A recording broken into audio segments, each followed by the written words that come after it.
Hello, my name is Terry. I am just starting to transition to raw food. I've been vegan for a couple of years, but just recently I tried raw before, it didn't work out, fell off. Well, let me introduce you to Mr. Jones. This is my dog, Mr. Jones. He's a pug. He's kind of unhappy right now because he's hungry, but he's a pug, so he's always hungry. But he needs to wait until it's dinner time. It's not dinner time quite yet. Raw vegan can be a little overwhelming. There are some things that that I've learned, that kind of made the transition easier for me. And I'm all about balance, and just doing the best you can do. I love to cook, love to prepare stuff, so, I like it, but, someone who kind of wants things fast and stuff, it can be overwhelming. So a lot of the stuff I do, I've kind of, there's some things I don't like, some things that I've figured out that I do like.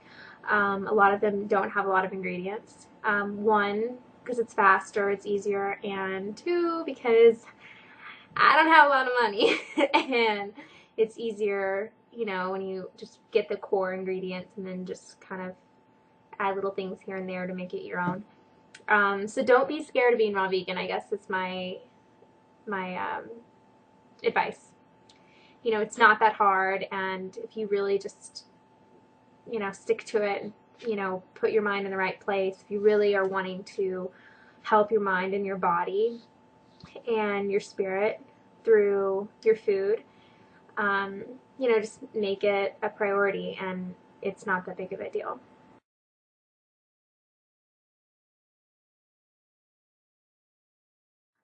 Today I'm going to be making, it's kind of like a mayo. It can be used as mayonnaise or like a spread, but I use it a lot during the week. I make like a big jar of it so it'll last me all week. It's kind of like cottage cheese-ish, and I put it on salads. I mix it in my salad, and it's like the perfect dressing. It's just a little bit, it hits the spot for me a lot. So here we go. So last night I soaked my almonds in a bowl, and I make sure that you use filtered water. You don't want to use tap water, obviously, to soak your nuts. That'd be gross. So you just strain the nuts, all of them, like that, in a strainer, and you want to just rinse them off. This I use tap water. I think it'd be kind of ridiculous to rinse them in filtered water, but who knows, maybe I'm supposed to be doing that. But like I said, just do the best you can. It can be expensive to buy a whole lot of filtered water. And this is a food processor. Thanks to Jason, I have it. Didn't really work out for him to use it, but I use it constantly. So it's real easy. You use this a lot in raw food, so I guess if I had to say, this would probably be the first thing you could invest in, either that or like a good blender. And then comes like the dehydrator, and I have a really crappy dehydrator, but it's worked for a lot of recipes. So, just to show you that you can take steps and you don't have to be perfect. 1 cup almonds. Oh, you're supposed to soak these probably overnight, at least like 8 hours-ish. I just do it overnight to make it easy. And I'm going to pour those in there. And then it's 1 teaspoon salt. I use Himalayan pink salt. I just found it like at Whole Foods, at other health food stores probably have it as well. But it's a really high grade salt. Don't use table salt. It's horrible for you. And this is just a really high grade, really good salt. And it's really strong too. I like things really salty from Texas. So also a lot of people use Celtic sea salt. And I guess that's technically raw as well. But this is probably the best choice in my opinion. The recipe calls for the juice of 2 lemons, but I personally don't like it with 2 lemons. I think it's too lemony. I'm just going to do 1 and just squeeze it. This is not a expensive purchase. I think this was like $8 $8 to $10, and this is a real sturdy one. It's, you know, heavy. Next is 1 tablespoon of apple cider vinegar. I use Bragg, so it's absolutely the best. You don't want to use regular apple cider vinegar. A lot of times it's been processed too much and it's not a lot. You can tell because it has like the natural strains in there. Apple cider vinegar, Bragg's is the best. And it's not that expensive. You buy 1 jar, it'll last you a long time. Because you don't really use that much of it in recipes. It's very strong taste. So it'll last. Trust me, I know when things get expensive and I'm like, no, can't do that. So, let's see. 1 clove of garlic. I have already ready here. Just make sure it's getting all even. Especially if you have something like this, it's so easy just to do that really quick. Just make sure that it is really, really chopped in there. I'm not sure the blades would really get it really, really chopped well in here. 1 cup of water. Last time, instead of water, I used Rejuvelac, which, let me grab it. I found this at Whole Foods. Again, you could just use water, again, filtered water.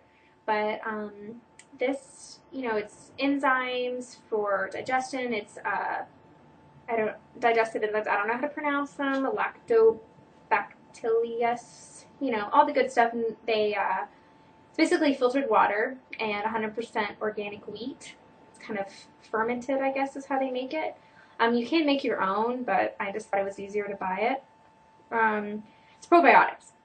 And so last time we put a cup, I used it instead of the water, but it was just too tangy, I guess. I mean, I still ate it all, it was still great.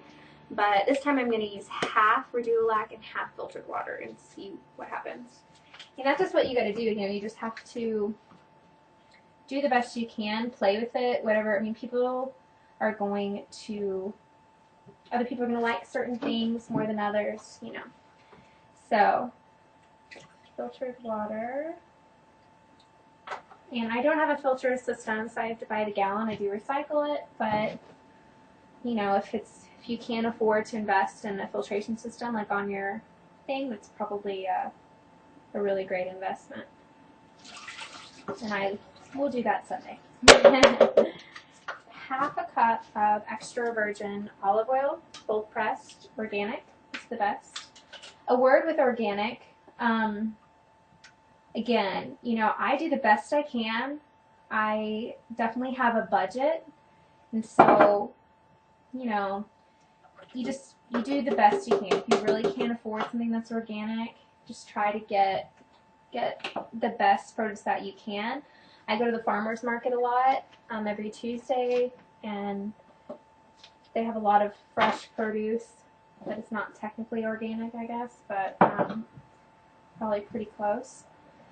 But, you know, I do the best I can. I eat organic whenever possible, but I also know that, you know, I mean, I try. And if you try the best just eating fresh fruits and vegetables, you're still going to be better off than someone eating canned, you know. So do the best you can. Don't feel bad about it. I have a tendency to go to the extreme and feel bad about stuff, and if I'm not perfect. So, gotten over that. And so that's just it for the recipe. But I like to add some fresh dried herbs. I like to add dill. So I'm just going to do just whatever I feel like. Probably just do a tablespoon. I like dill. I also am going to add ground mustard. So that's it. And then just put it on the top. Here we go. Perfect. I'm going to pour this in a jar. And I use this jar every week. Just rinse it out. Save your jars. You know, reusing is better than recycling. Recycling is great, but it still uses energy to recycle. So reusing is better. When you start reusing stuff or in recycling, you'll notice how much stuff you throw away. I don't know if you can really see it, but there it is. It's really yummy. And I just put it in the refrigerator, just like that. All right, you guys have a good day.